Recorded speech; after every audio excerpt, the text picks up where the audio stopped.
அவர்களுடைய துணையோடு நாங்கள் செயல்படுத்தி வருகிறோம். இது மட்டும் இல்லாமல் மண்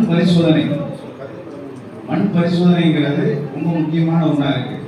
மண் பரிசோதனை இருந்தால் தான் நம்ம மண்ணில் என்ன சத்து இருக்கு, என்ன தேவை. இப்போ நம்ம ஒரு பயிர் வைக்க போகிறோம் அப்படின்னா அந்த பயிருக்கு உகந்த உரங்கள் என்ன நம்ம போடணும் அப்படிங்கிறதையும் அந்த மண் பரிசோதனை மூலியமா நம்ம தெரிஞ்சுக்கலாம்.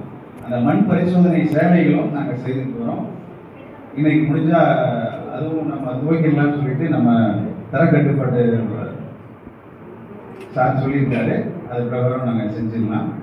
அடுத்தது பார்த்தீங்கன்னா இது மட்டும் பத்தாது. இப்போ கனிம உரங்களுடைய பயன்பாடு மிகவும் அதிகமாக இருக்கு.